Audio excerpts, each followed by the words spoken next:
The old Barrett .50 caliber lay forgotten in the corner of the Camp Blackstone Armory, its carbon fiber stock scarred by years of hard use. Most soldiers walked past without a second glance. Just another piece of aging equipment waiting for decommission. But when supply clerk Rachel Stone picked up that weapon and began cleaning its barrel with practiced precision, something shifted in the air. The way her fingers traced every groove, every scratch, wasn't the touch of someone who'd only read about these weapons in manuals.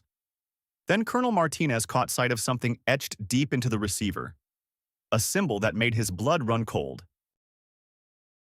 It was the mark of the Phantom Division, an elite sniper unit that officially never existed. And only one member from that ghost team was never accounted for. The question wasn't who Rachel Stone claimed to be. The question was why she was hiding in plain sight. Before we continue, please hit the like button and let me know where you're watching from in the comments. The fluorescent lights in the armory hummed with that familiar electrical drone that had become the soundtrack to Rachel Stone's carefully constructed anonymity. For 4 years, she had perfected the art of invisibility within the bustling military installation at Camp Blackstone, Nevada. Her days followed the same predictable rhythm, cataloging weapons, updating maintenance logs, ensuring every piece of equipment met the exacting standards that kept soldiers breathing in the field. It was honest work, necessary work, and most importantly, it was work that kept her far from the kind of attention that could unravel everything she'd built since that night in the Korengal Valley when her world had exploded into chaos and betrayal. The afternoon sun filtered through narrow windows, casting long shadows across rows of stored weapons and equipment. Rachel moved through her domain with quiet efficiency, her movements economical and precise in ways most attributed to military discipline rather than years of training that went far beyond what any supply clerk should possess. She wore her auburn hair pulled back in a regulation bun, her uniform pressed and proper, her demeanor unremarkable in every way that mattered to the officers and enlisted personnel who frequented the armory. She was simply another face in the vast machinery of military logistics, competent but forgettable, efficient but invisible. But today was different, though she couldn't quite pinpoint why. There was something in the air, a tension that made the space between her shoulder blades itch with familiar warning signals. She'd learned long ago to trust those instincts, the same ones that had kept her alive through 22 months of operations that officially never happened in places that didn't exist on any map the public would ever see.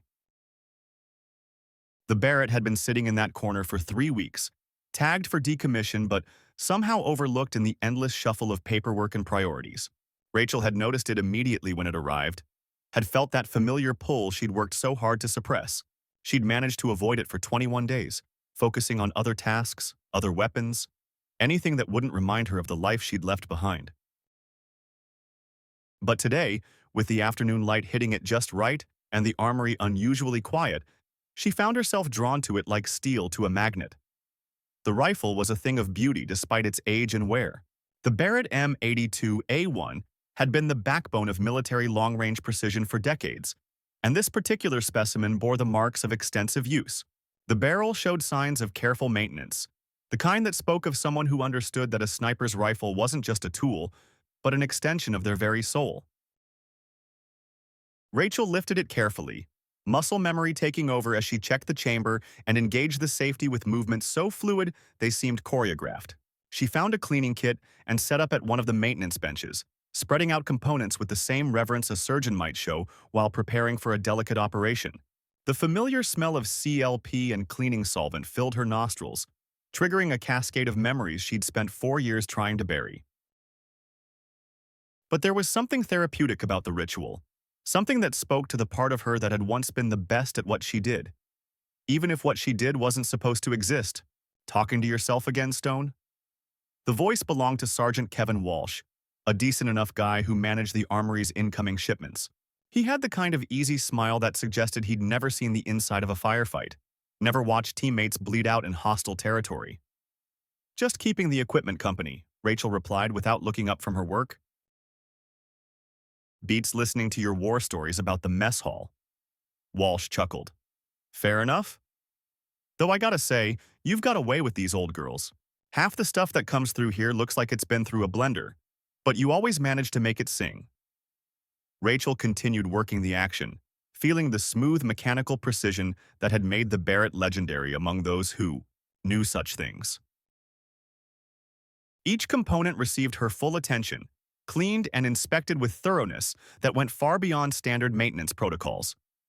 This wasn't the work of someone following a manual. This was the work of someone who had trusted her life to weapons just like this one. As she worked, Rachel allowed herself to remember fragments of who she'd been before. The endless hours on the range, learning to read wind and weather and light. The progression from basic marksmanship to advanced techniques that pushed the boundaries of what was possible with a rifle and scope. The moment she'd been recruited into something that didn't have a name, only a purpose and a promise that she'd be making a difference in ways the world would never know about. The Phantom Division had been born in the shadows of the global war on terror, a unit that existed in the spaces between official acknowledgement and plausible deniability. They were the ghosts who eliminated problems before they became headlines, the invisible guardians who operated in gray zones where conventional forces couldn't or wouldn't go. Rachel had been the youngest member ever recruited, brought in at 23 after she'd set records that wouldn't be broken for another decade. For 3 years, she'd been part of something that felt like family, a tight-knit group of specialists who understood each other in ways that went beyond words. They'd operated on 4 continents, completed missions that existed only in files that would never be declassified, saved lives that would never know how close they'd come to ending. She'd been good at it, better than good. She'd been exceptional. The kind of shooter that other snipers talked about in whispered conversations. The ghost who could put rounds on target at distances that defied belief. But that was before everything went wrong in a valley whose name she still couldn't speak aloud without her hands starting to shake. Before the mission that was supposed to be routine became a nightmare of betrayal and blood. Before she'd watched her team die one by one while she lay hidden in an overwatch position, unable to help. Unable to do anything but witness the systematic destruction of everything she believed in. The sound of boots on concrete brought her back to the present with startling clarity. Rachel's hands never paused in their work, but every other sense went on high alert as she processed the approaching footsteps. 2 sets, one light and quick, the other heavier with the deliberate cadence of someone used to command. She recognized Lieutenant Morrison's eager stride, probably bringing someone through on one of his endless facility tours. The kid meant well, but he had a tendency to treat the armory like his personal museum, pointing out weapons and equipment to visiting officers as if their specifications weren't readily available in any field manual. "This is our main weapons storage facility," Morrison's voice carried clearly across the space. "We've got everything from standard-issue sidearms to some of the more specialized equipment. Supply Clerk Stone there keeps everything running smoothly. She knows these weapons better than the manufacturers." Rachel didn't look up from her work, but she felt the weight of attention settle on her like a physical thing. It was a sensation she'd grown familiar with over the years. That moment when someone's casual glance became something more focused, more analytical. She'd learned to recognize different types of attention, could usually categorize them within seconds. Administrative interest felt different from romantic curiosity, which felt different from professional evaluation, which felt completely different from the kind of scrutiny that meant someone was seeing more than they should. "Is that a Barrett?"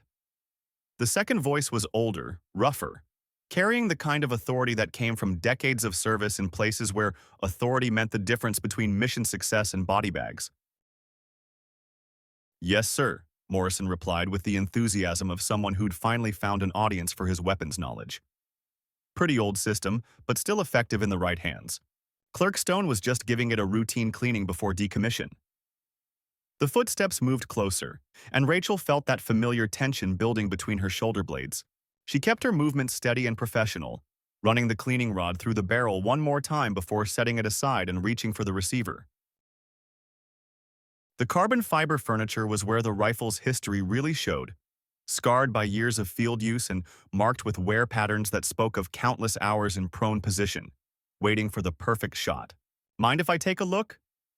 The older voice was directly behind her now, close enough that she could smell coffee and the lingering traces of cigar smoke that seemed to permeate the uniforms of senior officers who'd spent their careers in briefing rooms and command posts. Rachel finally looked up, meeting the eyes of a man who wore eagles on his collar and carried himself with the kind of confidence that suggested he'd earned those rank insignia through something more substantial than time and grade. Colonel Martinez was somewhere in his late 50s, with gray hair cut in a regulation fade and intelligent dark eyes that seemed to catalog everything they saw. There was something familiar about him, a nagging sense of recognition that she couldn't quite place. "Of course, sir," she said, her voice carrying the neutral politeness she'd perfected over 4 years of careful anonymity. She handed him the rifle, watching as his experienced hands automatically checked the chamber and engaged the safety. His movements had the fluid precision of someone who'd been handling weapons since before she was born. Colonel Martinez turned the rifle over in his hands, examining it with the kind of attention that went beyond casual interest. His fingers traced the contours of the receiver, feeling for subtle variations in texture and wear patterns that marked a weapon's history. Rachel watched his face carefully, looking for any sign that he was seeing more than just another aging sniper system. "This one's seen some action," he murmured, more to himself than to either of the junior personnel present. "The wear patterns are interesting. Most Barretts that come through normal channels show different stress points." Rachel felt her pulse quicken but kept her expression neutral. "It came in with a batch from overseas, sir. Afghanistan, I believe. Probably saw service with one of the line units." Colonel Martinez continued his examination, his fingers working their way along the receiver toward the stock. "The maintenance is exceptional. Whoever was carrying this weapon knew what they were doing." "Supply Clerk Stone is very thorough," Lieutenant Morrison chimed in, apparently oblivious to the undercurrents flowing through the conversation. "She's got a real talent for weapons maintenance. Some of the stuff that comes through here is pretty beat up, but she always manages to get it back to spec." The colonel nodded absently, his attention focused on something near the buttstock that had caught his eye. Rachel watched his face change, saw the moment when casual interest became something sharper and more dangerous. His thumb traced over a section of carbon fiber that looked unremarkable to untrained eyes, but she knew exactly what he'd found. The mark was small, barely larger than a thumbnail, etched deep into the composite with the kind of precision that required specialized tools and considerable skill. To most observers, it would look like battle damage or perhaps a manufacturing flaw. But to someone who knew what to look for, it was as clear as a signature. The insignia of the Phantom Division wasn't supposed to exist in any official capacity. It had been designed by the unit's first commander, a piece of artistic symbolism that captured their role as invisible guardians operating in the spaces between light and shadow. The design was elegant in its simplicity, a stylized eye surrounded by crosshairs, with small details that held meaning only for those who'd earned the right to understand them. The eye represented awareness, the ability to see threats before they materialized. The crosshairs spoke to precision, the surgical application of force in exactly the right place at exactly the right time. The surrounding elements told the story of a unit that existed everywhere and nowhere, always watching, always ready. Rachel had etched that mark into the stock of her personal Barrett during her second year with the unit, using a technique she'd learned from an old gunsmith who understood the importance of marking the tools of one's trade. Every member of the Phantom Division had carried the mark somewhere on their primary weapon, a silent bond that connected them across continents and through the isolation that came with their particular kind of service. Colonel Martinez's thumb continued to trace the outline of the mark, and Rachel saw the exact moment when recognition clicked into place. His eyes widened slightly, then narrowed as he processed what he was seeing. When he looked up at her, there was something completely different in his expression, a mixture of surprise and calculation, and something that might have been respect. "Where did you say this rifle came from?" His voice was carefully neutral, but Rachel could hear the tension underneath. "Overseas deployment, sir." The paperwork indicated Afghanistan, but you know how these things are sometimes. Records get mixed up during redeployment. She kept her tone professional and disinterested, the voice of someone who dealt with administrative details all day long and had learned not to get too attached to any particular piece of equipment. "Yes," Colonel Martinez said slowly. "Records do get mixed up sometimes, especially when it comes to certain types of specialized equipment." Lieutenant Morrison seemed to sense that something significant was happening, but clearly didn't understand what. He looked back and forth between the colonel and Rachel with the expression of someone who'd walked into the middle of a conversation conducted in a language he didn't speak. "Sir," Morrison ventured, "is there something specific you're looking for?" I can pull the complete inventory records if that would be helpful. That won't be necessary, Lieutenant. Colonel Martinez handed the rifle back to Rachel, but his eyes never left her face. I'm sure Clerkstone's records are perfectly adequate for our purposes. Rachel accepted the weapon and immediately began reassembling the components she'd cleaned. Her hands moved with automatic precision, muscle memory taking over while her mind raced through possibilities and contingencies. She'd known this moment would come eventually, had prepared for it in dozens of different scenarios. The question wasn't whether her carefully constructed identity would survive scrutiny. It was whether she could maintain the fiction long enough to extract herself safely. You know, Colonel Martinez said in a conversational tone that didn't fool anyone, I spent some time in Afghanistan myself. Quite a few deployments, actually. You'd be surprised how small the community is, especially when it comes to certain specialized units. I imagine so, sir. Rachel's voice remained steady as she worked the bolt action, checking the timing and feel of the mechanism. My understanding is that the special operations community is pretty tight-knit. Indeed it is. We all tend to know each other, or at least know of each other, particularly when it comes to the more exclusive units. The assembled rifle felt perfect in her hands, balanced and deadly and familiar in ways that transcended the 4 years she'd spent pretending to be someone else. For just a moment, Rachel allowed herself to remember what it felt like to be completely competent, to be the best at something that mattered. Then she set the weapon aside and began cleaning up her workspace with the same methodical precision she brought to everything else. I wouldn't know about that, sir, she said. Supply clerks don't usually interact with special operations personnel. We just make sure their equipment is properly maintained and accounted for. Lieutenant Morrison was looking increasingly confused, clearly aware that there were layers to the conversation he wasn't understanding. Sir, if there's something specific about this weapon system that concerns you, I can have it flagged for additional inspection. That won't be necessary, Colonel Martinez said, though his attention remained focused on Rachel. I'm sure everything is exactly as it should be. He paused, as if considering his next words carefully. Though I am curious about something, Clerkstone. Your personnel file indicates you completed basic training at Fort Benning. Did you have any specialized weapons training beyond standard qualifications? It was a carefully phrased question, the kind that seemed routine on the surface but carried implications that could unravel everything. Rachel finished wiping down her tools before answering, using the time to consider her response. Standard rifle and pistol qualifications, sir.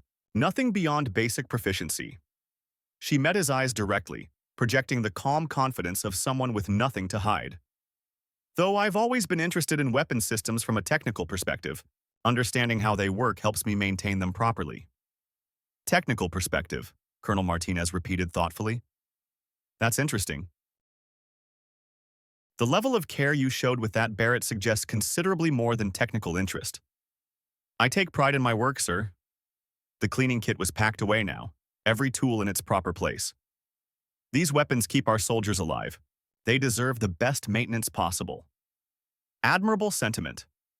The colonel's tone suggested he was evaluating more than just her words. Tell me, have you ever had occasion to fire a Barrett system? For familiarization purposes, of course. The question hung in the air like smoke from a recently fired shot, and Rachel felt the weight of decisions settling on her shoulders. She could maintain the fiction, continue playing the role of competent but unremarkable supply clerk, or she could acknowledge what they both knew, that her relationship with weapons like the Barrett went far deeper than any training manual could account for. I've had the opportunity to familiarize myself with various weapon systems, sir, she said carefully. Understanding their capabilities helps me identify potential maintenance issues. It wasn't exactly a lie, but it wasn't exactly the truth either. She had fired the Barrett, had put thousands of rounds through weapons just like it, had pushed the system to its absolute limits and beyond. She'd made shots that existed only in classified after-action reports, had eliminated targets at distances that redefined what was possible with the platform. But that knowledge belonged to someone who didn't exist anymore. Someone who died in a valley in Afghanistan along with the rest of her team. Lieutenant Morrison cleared his throat uncomfortably.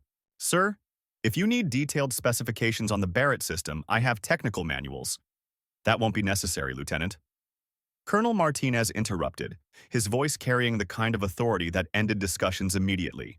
I believe I have all the information I need. He looked at Rachel one more time, and she could see him making calculations behind those intelligent dark eyes. Carry on, Clerk Stone. And please continue to take such excellent care of our equipment. Yes, sir, she replied, coming to attention as protocol demanded. The gesture felt automatic after 4 years of practice, but she was acutely aware of how her body moved, how her posture probably revealed more about her background than any words could have. The two officers moved away, their footsteps echoing across the armory as they continued their tour. But Rachel could feel the weight of Colonel Martinez's attention like a physical presence, could sense him processing what he'd observed and matching it against whatever information he had access to. She'd blown her cover, not completely, but enough to put herself on someone's radar. And that was a problem that would require careful handling. She returned to her work with mechanical precision, cataloging incoming equipment and updating maintenance schedules as if nothing had happened. But her mind was racing through scenarios and contingencies, evaluating options and calculating probabilities. 4 years of careful construction could unravel very quickly once the right people started asking the right questions. The afternoon wore on with agonizing normalcy. Soldiers came and went, checking out equipment and returning items to inventory. Rachel processed each transaction with professional efficiency, but part of her attention remained focused on listening for footsteps that might indicate Colonel Martinez's return. She'd learned long ago that the waiting was often worse than the confrontation. That uncertainty had a way of eating at operational security like acid on metal. At 1700 hours, she began her end-of-day procedures with the same methodical approach she brought to everything else. Equipment secured, logs updated, facility locked down according to regulation. But as she prepared to leave, Rachel found herself drawn back to the corner where the Barrett had been stored. The weapon was gone now, transferred to the decommission list as planned. But she could still feel its presence like a ghost of her former life. The walk back to her quarters took her past the main administrative building, where lights burned in windows that suggested senior officers were working late. She wondered if one of those lights belonged to Colonel Martinez, if he was already making phone calls and accessing files that would tell him more about supply clerk Rachel Stone than she wanted anyone to know. Her false identity was solid, had been constructed by people who understood the importance of deep cover and plausible backgrounds. But no legend was perfect, and someone with the right access and motivation could probably find inconsistencies if they looked hard enough. Her quarters were spartanly furnished, reflecting the preferences of someone who'd learned to travel light and leave quickly when circumstances required. A single bed with military corners, a small desk, a dresser containing uniforms and civilian clothes selected for their unremarkable nature. The only personal touch was a small bookshelf containing technical manuals and novels that supported her cover identity as someone interested in mechanical systems and military history. But hidden behind a loose board in the closet was a go bag that told a different story. Cash in multiple currencies, identification documents that would stand up to casual inspection, and a few personal items that were all she had left of her real life. She'd hoped never to need it, had spent 4 years pretending it was just paranoid preparation for a threat that would never materialize. But Colonel Martinez had changed the equation, had introduced variables that could force her to run again. Rachel sat on her bed and allowed herself to think about the team for the first time in months. Marcus Chen, the spotter who could read wind and weather like a meteorologist and whose steady presence had been a constant source of calm in chaotic situations. Sarah Kowalski, the communications specialist whose ability to coordinate with headquarters had kept them connected to mission support across impossible distances.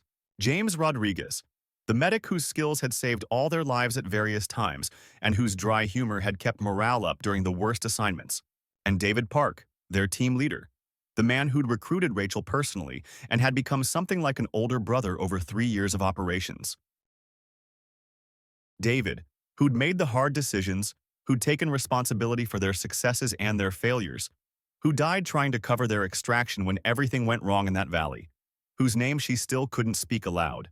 They'd trusted each other completely, had functioned as a single organism with multiple specialized parts, the kind of unit cohesion that took years to develop and could never be replicated with replacement personnel. When they died, something irreplaceable had died with them, and Rachel had been left to carry their memory alone. The official story was that they'd been killed in a helicopter crash during a routine transport mission, a mechanical failure that had left no survivors and little wreckage to examine. Their families had been given closed-casket funerals and folded flags, and the grateful thanks of a nation that could never know the truth about how their loved ones had died. It was clean and simple and completely false. The real story was classified at levels that existed above top secret, compartmentalized among people who understood that some missions were too sensitive to acknowledge even in failure. They'd been betrayed by someone who knew their operational patterns, someone who'd fed information to hostiles that had turned a routine surveillance assignment into an ambush. David and the others had died buying time for Rachel to escape, and she'd spent 18 months running through mountains and across borders before finally reaching safety. She'd been debriefed extensively, had told the story so many times that it felt like reciting someone else's memories, but the investigation had gone nowhere, had been quietly closed when it became clear that the security breach couldn't be isolated without exposing the entire program. The Phantom Division had been dissolved, its personnel scattered to other assignments or retired, its missions transferred to units with different operational profiles and better security protocols. Rachel had been offered new assignments, opportunities to continue serving in conventional roles that would have made use of her specialized skills. But something had broken in that valley. Some essential trust in the system that had sent her team to die for reasons that made sense only to people who viewed soldiers as expendable assets. She'd chosen extraction instead, had accepted a new identity and a quiet posting where she could disappear into the vast bureaucracy of military logistics. For 4 years, it had worked perfectly. She'd been invisible, unremarkable, exactly the kind of person who processed through military installations without leaving lasting impressions. But Colonel Martinez had changed all that with his recognition of a mark that shouldn't have existed, that connected her to a unit that officially never was. The question now was what he intended to do with that knowledge. The possibilities ranged from administrative curiosity to active investigation to immediate detention. And Rachel had no way of predicting which direction events would take. She'd learned to prepare for the worst while hoping for the best. But hope was a luxury that operatives in her position couldn't afford for very long. A soft knock on her door interrupted her thoughts. The kind of measured tap that suggested official business rather than casual social contact. Rachel felt her pulse quicken as she moved to answer it, her mind automatically cataloging the positions of exits and potential weapons. 4 years of peaceful routine hadn't diminished the reflexes that had kept her alive in significantly more dangerous circumstances. The corridor was empty except for a single enlisted man who looked young enough to be a recent graduate of basic training. He held an envelope with her name written in neat block letters, the kind of official correspondence that could mean anything from administrative updates to deployment orders. "Delivery for Supply Clerk Stone," he said, with the nervous formality of someone carrying out his first official message duty.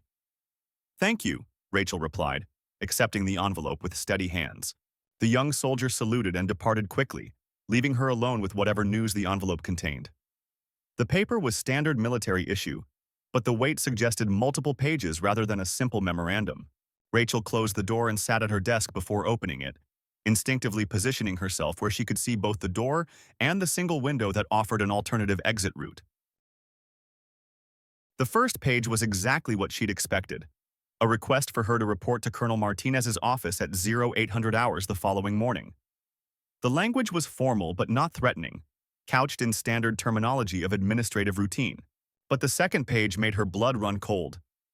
It was a photograph, grainy and taken from considerable distance, but unmistakably showing her team in operational gear during what appeared to be a mission briefing.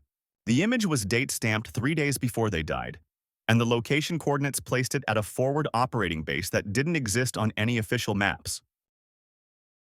Someone had been watching them, documenting their activities, building a file that should have been impossible to compile. The third page was worse. It was a personnel roster for the Phantom Division, complete with real names and service records that had supposedly been classified beyond any normal level of access. But more disturbing than the fact that such a document existed was the handwritten note in the margin next to her name. Location confirmed. Recommend immediate contact. Rachel stared at the papers for a long moment. Feeling the foundations of her carefully constructed life shifting beneath her feet. Someone knew exactly who she was, where she was, and probably why she was hiding. The only question was whether they represented a threat or an opportunity. And she suspected she was about to find out. She moved quickly to her closet and retrieved the go bag, checking its contents against a mental inventory that hadn't changed in 4 years. Everything was there: money, documents, basic survival gear, and the few personal items she couldn't bear to leave behind. The bag represented freedom and exile in equal measure, the ability to disappear again at the cost of abandoning another carefully constructed identity. But running meant more than just leaving Camp Blackstone. It meant acknowledging that she would never be truly safe, that the secrets she carried would make her a target for the rest of her life. 4 years of peaceful anonymity had been a gift, but gifts could be revoked as easily as they were given. The smart play was to run immediately, to slip away in the darkness and begin the long process of building yet another identity in yet another location. But something held her back, a combination of curiosity and stubborn pride that had always been her greatest weakness. Colonel Martinez had recognized the mark on the rifle, had known exactly what it meant, but he'd also chosen to communicate through official channels rather than simply having her detained. That suggested someone who understood the complexities of her situation, who might be offering something other than interrogation and imprisonment. Rachel spent the night preparing for multiple contingencies. She memorized potential extraction routes and emergency contact procedures. She reviewed her cover story and identified the weak points that a determined investigator might exploit. But most importantly, she tried to prepare herself mentally for the possibility that her 4 years of exile might be ending, one way or another. The morning came too soon and too slowly, dawnlight filtering through her window to reveal a day that looked exactly like every other day she'd spent at Camp Blackstone. But appearances were deceiving, and Rachel knew that nothing would ever be quite the same again. She dressed in her standard duty uniform, projecting the image of competent routine while her mind raced through scenarios and possibilities. Colonel Martinez's office was located in the main administrative building, a sterile environment of government furniture and regulation decorations that spoke to decades of military efficiency. His secretary, a middle-aged staff sergeant with the kind of professional demeanor that suggested he'd been screening visitors for most of his career, directed her to a chair and indicated that the colonel would see her shortly.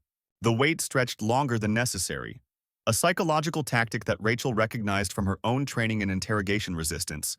She used the time to study her surroundings, noting the locations of exits and weapons and communication equipment. The office environment suggested standard administrative functions rather than intelligence operations, but appearances could be as misleading in military settings as anywhere else. "The colonel will see you now," the staff sergeant announced, gesturing toward a door marked with Martinez's name and rank.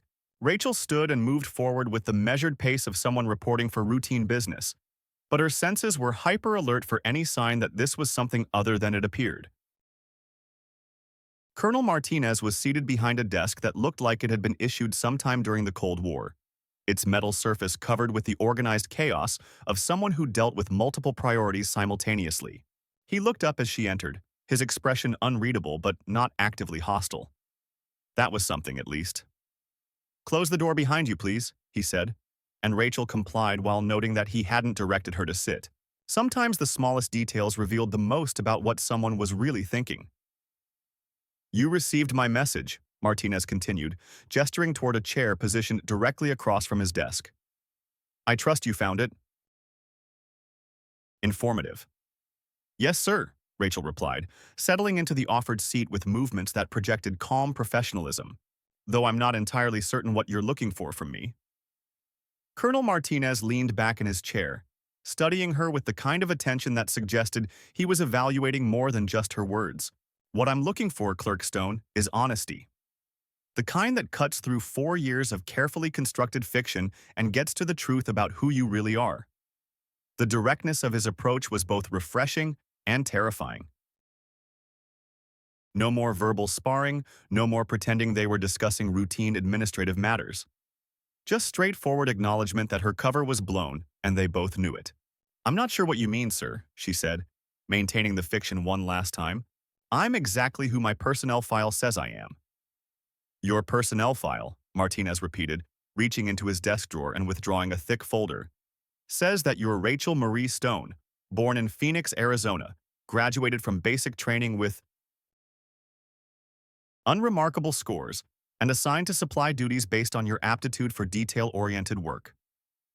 He opened the folder and flipped through several pages. It's a very complete file, professionally constructed and absolutely false in every meaningful detail. Rachel felt her pulse quicken, but kept her expression neutral. Sir, I think there's been some kind of mistake. I can provide additional documentation if there are questions about my background. The only mistake, Colonel Martinez said quietly, was thinking you could hide forever. He turned the folder around and slid it across the desk toward her. Take a look at what I actually know about you. The file was significantly thicker than any standard personnel record, filled with photographs and documents and intelligence reports that painted a picture of her real life with disturbing accuracy. There were training records from specialized schools that didn't appear on any public roster, mission summaries that detailed operations in locations that officially didn't exist, performance evaluations that used terminology rarely seen outside, special operations circles. But most damning of all was a series of photographs that showed her in operational gear, carrying weapons and equipment that no supply clerk should have been familiar with. The images tracked her progression from young recruit to seasoned operator, documenting a career that was supposed to have been erased from all official records. How? She asked, the single word carrying more weight than entire conversations she'd had with other people. Trade secret, Martinez replied, with what might have been the ghost of a smile. But I think you'll find that death certificates can be remarkably flexible documents when they need to be. The implications hit her like a physical blow. If her death had been faked, if records had been deliberately manipulated to create her new identity, then someone with significant resources had been protecting her for 4 years. Someone who'd known exactly where she was and what she'd been doing, but had chosen to leave her alone until now. What do you want? She asked, abandoning any pretense that she was anyone other than who the file said she was. What I want, Colonel Martinez said, leaning forward with an expression that had become suddenly serious, is to offer you the chance to finish what your team started. The words hung in the air between them like a challenge, and Rachel felt something she'd thought was dead stirring in her chest. My team is dead. The mission died with them. Your team is dead, Martinez agreed, but the mission was never completed. And the people responsible for their deaths are still out there, still operational, still a threat, still killing soldiers who don't even know they've been betrayed. The investigation was closed, Rachel said, though even as she spoke the words, she could hear how hollow they sounded. No actionable intelligence, no viable targets, no way to pursue prosecution without compromising ongoing operations. The official investigation was closed, Martinez corrected, but there have been other investigations conducted by people who understand that some threats are too dangerous to ignore. He paused, as if deciding how much to reveal. People who've spent 4 years building cases and identifying targets and preparing operations that will finally deliver justice for the Phantom Division. I'm not that person anymore, Rachel said, but she could feel the lie even as it left her lips. 4 years of peaceful routine had been a gift, but they hadn't changed who she was at her core. She was still the woman who'd set records on shooting ranges, who'd eliminated threats at impossible distances, who'd trusted her life to teammates who died protecting a mission that mattered more than any of their individual survival. Aren't you? Martinez reached into the folder and withdrew a final photograph, this one showing her from the previous day as she worked on the Barrett. The image captured something she hadn't realized was visible, a look of complete competence and familiarity as she handled the weapon. This is who you are when you think no one is watching. This is who you've always been underneath 4 years of pretending to be someone else. Rachel stared at the photograph, seeing herself as Martinez had seen her, recognizing the truth she'd been trying to deny. The careful anonymity she'd constructed hadn't changed her fundamental nature. It had only masked it beneath layers of routine and deliberate mediocrity. But the person who'd cleaned that rifle with such reverence, who'd known exactly how every component should feel and function, that person was still very much alive. Even if I wanted to help, she said carefully, I've been out of the field for 4 years. My skills are rusty, My intelligence is outdated, and I have no current operational support structure. I'd be more liability than asset. Your skills are muscle memory now, Martinez replied immediately. They don't rust. They just wait. As for intelligence and support, those are problems we can solve. He leaned back in his chair, studying her with an expression that suggested he already knew what her answer would be. The question is whether you're willing to trust us the way your team trusted each other. The mention of her team sent a familiar spike of pain through her chest, but also something else. Something that felt dangerously like hope, though she'd learned not to trust that particular emotion. Who is us exactly? Because last time I checked, the Phantom Division was officially disbanded and its personnel scattered to the four winds. The unit was disbanded, Martinez confirmed, but the mission never ended. It just moved to different organizational structures with different funding sources and different oversight requirements. He gestured toward the file spread across his desk. There are people who remember what your team accomplished, who understand that their deaths represent more than just operational casualties. People who've spent 4 years building the kind of case that can bring real accountability to the people responsible. And those people want me to what exactly? Come out of retirement and single-handedly solve a problem that's been unsolvable for 4 years.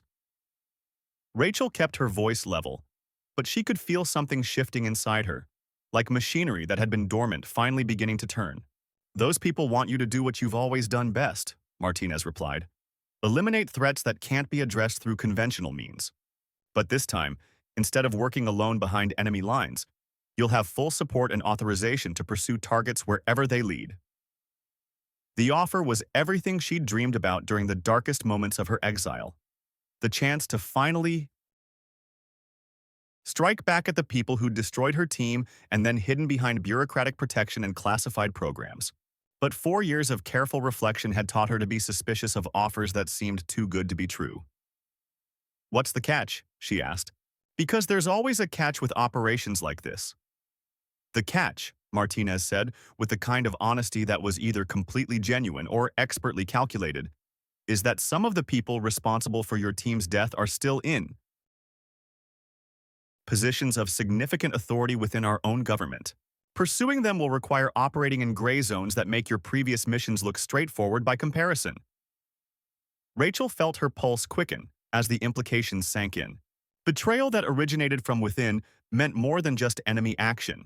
It meant systematic corruption of the kind that could reach anywhere and compromise anyone. The thought of going up against that kind of institutional power was both terrifying and strangely appealing. You're talking about a counterintelligence operation, she said. Domestic targets with federal protection and unlimited resources. That's not just dangerous. It's potentially treasonous, depending on who decides what constitutes legitimate authority. It's justice, Martinez corrected, his voice carrying the kind of conviction that suggested personal investment beyond professional duty. And sometimes justice requires accepting risks that comfortable people wouldn't understand. Why me? Rachel asked, though she suspected she already knew the answer. There are other operators with similar skill sets, people who haven't spent 4 years out of the field living as supply clerks. Because you were there, Martinez replied simply. You saw your team die. You know how the betrayal happened, and you understand the cost of letting it go unpunished. He paused, his expression becoming something that might have been sympathetic. And because you're the only survivor who doesn't appear in any official records. As far as the people we're hunting know, you died with the rest of your team. The tactical advantage was obvious and compelling. An operative who didn't officially exist could go places and do things that would be impossible for anyone with a traceable identity. But it also meant that if something went wrong, if the operation was compromised or betrayed, she would have no official protection and no governmental acknowledgement of her service. I need guarantees, she said, though even as she spoke the words, she knew how hollow they sounded in the context of covert operations. Support structure, extraction procedures, rules of engagement that don't leave me hanging out to dry if things go sideways. You'll have everything you need, Martinez assured her. Personnel, equipment, intelligence, and most importantly, authority to pursue targets wherever the evidence leads. He reached into his desk drawer again and withdrew a single sheet of paper covered in dense legal text. This is a special action authorization signed by people whose names would surprise you and whose authority extends considerably beyond normal operational parameters. Rachel scanned the document, recognizing the legal framework that would provide cover for actions that might otherwise be considered criminal. It was the kind of protection that came with significant political risk for the people providing it, which suggested that someone very highly placed wanted this mission to succeed. How long? She asked, surprising herself by not immediately rejecting the offer outright. As long as it takes, Martinez replied. This isn't a timeline imposed by people who don't understand the complexities involved. This is a blank check for justice, with success measured by results rather than adherence to bureaucratic schedules. The office fell silent as Rachel considered everything she'd heard, weighing the risks against the potential for finally achieving something that had seemed impossible for 4 years. The chance to strike back, to make the people who'd killed her team pay for their betrayal, was intoxicating in ways that worried her. Revenge was a dangerous motivation for any operative, but it was also sometimes the only motivation strong enough to sustain someone through the kind of mission Martinez was describing. I need to see the intelligence package, she said finally. Everything you have on targets, methods, timelines, and operational requirements. I won't commit to something blind, regardless of what authorizations you're offering. Of course, Martinez replied, and Rachel could see relief in his expression that suggested her cooperation was more critical to his plans than he'd initially indicated. The full briefing is scheduled for 1400 hours at a location that will be provided separately. You'll have access to everything we know and everyone we suspect. And if I don't like what I see? If the intelligence doesn't support the kind of operation you're proposing? Then you walk away, Martinez said with apparent sincerity. No questions asked, no consequences, no pressure to reconsider. You go back to being supply clerk Stone for as long as that identity remains viable. It was a fair offer, maybe even a generous one, but Rachel had learned to be suspicious of generosity from people who operated in the shadows. Still, the chance to finally get answers about her team's death, to potentially strike back at the people responsible, was too important to dismiss without at least examining the evidence. 1400 hours, she repeated, committing to nothing beyond showing up for a briefing. But even as she spoke the words, she could feel something fundamental shifting in her perspective. The careful anonymity she'd maintained for 4 years was cracking, allowing glimpses of the person she'd been before exile, and routine had dulled her edges. There's one more thing, Martinez said as she stood to leave. The people you'll be working with? Some of them might be familiar. This mission has attracted personnel who understand what it means to lose teammates to betrayal. The implications sent a chill through her that had nothing to do with the air conditioning in his office. If other survivors from similar units were involved, if this was more than just her personal quest for justice, then the scope of whatever was planned was considerably larger than anything Martinez had explicitly described. Should I know any of them? She asked. You'll find out this afternoon, Martinez replied with an expression that might have been sympathetic. But I think you'll discover that you're not as alone as you've believed for the past 4 years. Rachel left the office with more questions than answers, but also with something she hadn't felt since that night in the Korangal Valley, when her world had exploded into betrayal and blood. Purpose. The kind of mission-focused clarity that had defined her identity before she'd been forced to become someone else entirely. The walk back to the armory gave her time to think, to process everything Martinez had revealed and everything he'd left unsaid. The careful construction of her exile, the deliberate preservation of her skills through work that kept her connected to weapons and equipment, even the placement of that specific Barrett where she would be certain to encounter it, all of it suggested planning that went far beyond the kind of coincidence that intelligence professionals were trained to distrust. She had been manipulated. That much was obvious, but the manipulation had been subtle and patient, designed to preserve rather than exploit her capabilities. Someone had spent 4 years keeping her safe and ready, waiting for the right moment to reactivate an asset who could go places and do things that official operators couldn't accomplish. The armory felt different now, less like a refuge and more like a staging area for something that hadn't yet been defined. Rachel moved through her routine duties with mechanical precision, But her mind was already shifting into operational mode, cataloging resources and evaluating capabilities she hadn't used in 4 years. At 1300 hours, she signed out for personal business and drove her unremarkable sedan toward coordinates Martinez had provided. The route took her into the Nevada desert, following roads that became progressively more isolated as they climbed into terrain that was beautiful but tactically challenging for anyone who might need to leave quickly. The address turned out to be a ranch house that looked like it had been designed for wealthy retirees seeking desert solitude. But the vehicles parked outside suggested a different kind of gathering. Government sedans and rental cars that looked like they'd been selected for anonymity rather than comfort or style. Rachel parked at the edge of the property and spent several minutes observing the site before approaching. Two people emerged from the house as she sat in her car, both moving with the kind of casual alertness that marked them as professionals despite their civilian clothing. They didn't approach her vehicle, but their positioning suggested they were providing security for whatever was happening inside. The ranch house's interior was modern but sparse, decorated with the kind of generic southwestern artwork that came with rental properties. But the people gathered in the main room looked anything but generic.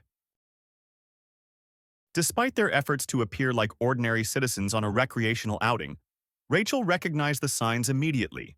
The way they held themselves, the habitual positioning that kept exits and approaches under observation, the subtle tension that came from being armed and alert in an environment where threats could materialize from any direction. Colonel Martinez was there, looking more relaxed in civilian clothes but still carrying himself with unmistakable military bearing. But it was the other faces that made Rachel's breath catch in her throat.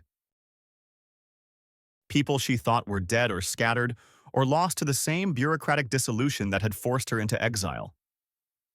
"Hello, Ghost," said a voice she hadn't heard in 4 years, but which was as familiar as her own heartbeat. She turned toward the sound and felt the world shift around her as she recognized Marcus Chen, her former spotter, looking older but unmistakably alive.